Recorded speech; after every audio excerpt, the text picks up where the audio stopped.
Hello. Hello.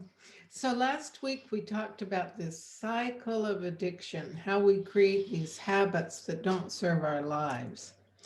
And this week, what we want to talk about is how to live in a way that we create fewer and fewer of those cycles of addiction, that we in fact find life more and more delicious and enjoyable and full of ease. I like that. Life more delicious. Me too. So, I was listening to Dr. Amy Johnson, and she was talking about what is it that creates our discontent that we need relief from and reach for food for. And it's basically a very simple concept. It's that I believe I need something to be different, or I need something that I don't have. I'm lacking something. And so I need to add something to my life and then I'll feel okay. And if you just take a moment, which I've done several times in my life, and look back over your life and see whether or not that's true. Like when you had an objective and you reached it, did it change your life? When you thought you must have X and you got it, did it truly change anything? What I found for me was no. Yeah, I know I had this goal to have a certain amount of money in the bank at one point in my life, and then everything would be set. And doggone, but I got that amount of money in the bank and nothing changed. Yeah. I was still me with all this concerns, actually with even a little more concern because now I had the responsibility of taking care of that money.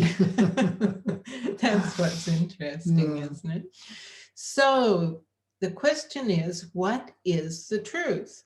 If this cycle of addiction isn't it, if believing that I need something I don't have isn't it, and spending all my energies to try to acquire it and live some,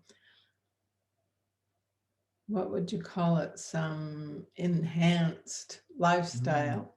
That never happens. At least it never did for me. And I achieved a lot of what I set out to do. Didn't make a difference. Like you said, I still had me. So it's so beautiful and so fun to explore what the truth really is. You know, in life, when you've had this deep knowing or feeling to go in a certain direction, you've been nudged or kind of tapped on the shoulder with common sense. And you know, this is my next. I'm going to move in this direction. And everything is so effortless. Or even if it's not effortless, your knowing is so strong that you just continue Yeah, the effortless, path. effortless in the sense that there's not that kind of um, incessant debate going on. Should I, shouldn't I? Effortless in the clarity to know to move forward. And in that clarity, any kind of difficulties that come up along the way, there seems to be this ease of finding solution. Would you say that's, Beautifully said. Yeah, oh, okay.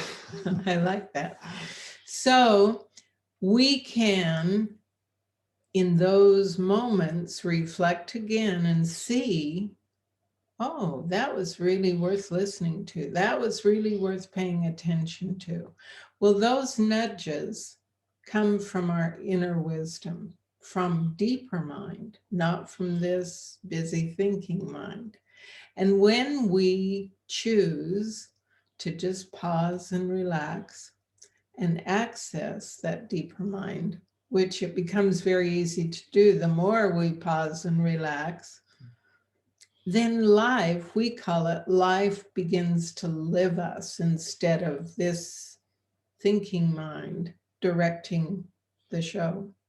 Driving the bus. Yeah, driving the bus, which doesn't lead us to the best results often, even though we think it will. So, life living us is what we want to share today.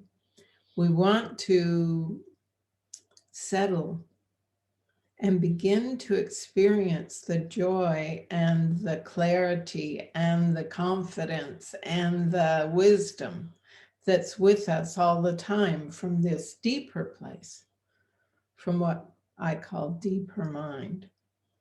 Now, last week we talked about how when it appears that life is happening to us, then we feel like we've got to control everything that's going on out there. And when it appears that life is happening to us, we end up reaching out for food or doing other things that create habits that aren't real healthy in our lives. And when we begin to see, or at least I should speak for myself, as I began to see, and I had a sense of this all along, but I couldn't quite fit it to every situation. But now I'm seeing it more and more. It fits in all situations. I haven't found a situation yet that it doesn't fit in.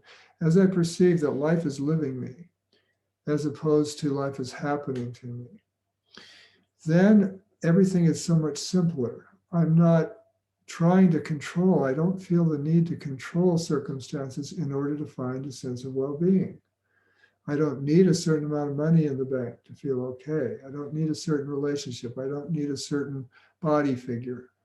And so as I see that life is living me, my mind is a lot quieter.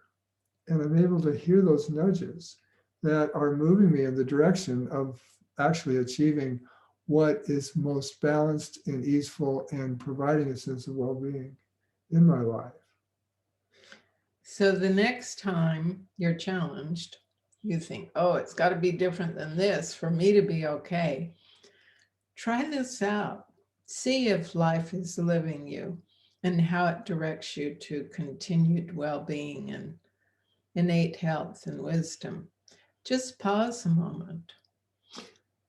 Yeah, I'd just like to add one thing, but maybe you had more there. Well, I was just going to say pause and relax. Mm-hmm. And that allows this busy mind to settle so we can more easily access that deeper wisdom. Yeah, and I was just reflecting on watching a child. You know, when we say pause, relax, quiet mind, busy mind, we're not talking about not having thoughts. Because when I watch a child, they seem to have plenty of thoughts going on, but they're not adding a lot of unnecessary thinking to it. They're, whatever, say in the sandbox, and they go from one thing, playing with the trucks, and then, oh no, bring some water and we'll make dams.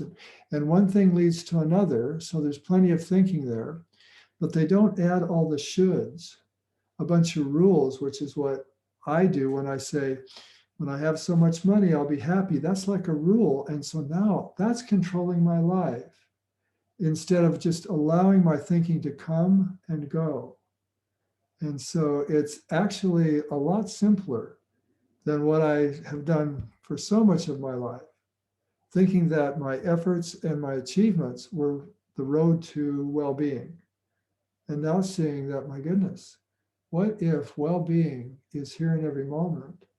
And it's accessible as I just quiet that part of me that wants to add all the meaning and the rules that have me trying to control my life, instead of being able to hear those nudges that are moving me forward as to what's really my best next. Yeah, if I just relax every time I tell myself, I need this to be okay, and see what deeper wisdom, deeper mind points us toward, explore that. It's delicious. Delicious, right? I like that. I think what I've begun to see is whenever I hear myself, I should, or I need to, that's like the little flag that's telling me, oh, maybe I'm adding something I don't need to add here.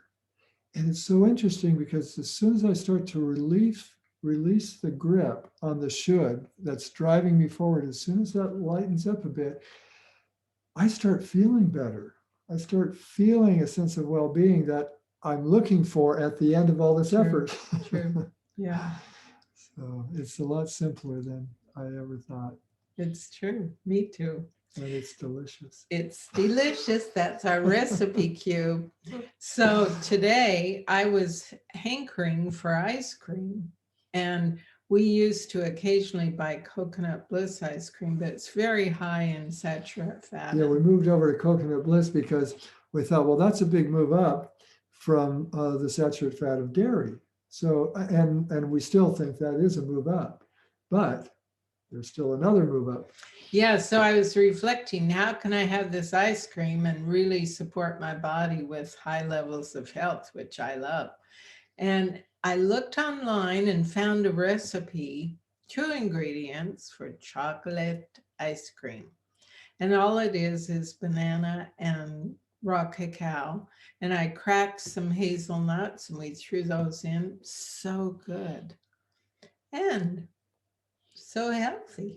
Yeah, no fat. I mean, anytime I ever used to see fat-free on an item on the shelf in the grocery store, I knew it was really unhealthy. Yes. Because we need fat. There's a place for fat.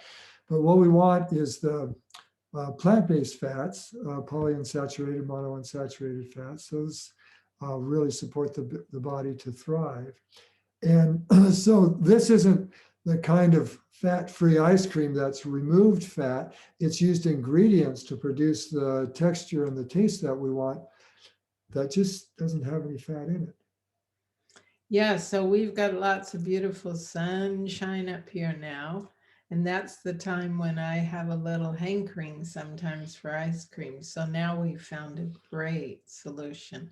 Give it a try. It takes just a few minutes. Yeah, so you need to freeze the bananas and then put them in a food processor. And this recipe is very plain. And so it comes out more like a dark chocolate, that kind of rich, but almost bitter taste of dark chocolate. And so there is an option at the bottom of the recipe too for some sweeteners that can bring it up to more of what I'm always familiar with as the taste of ice cream. And milk chocolate. He More likes like a more milk milk chocolate. chocolate. I like the dark chocolate. So explore. Okay, well, Thanks for everybody. joining us.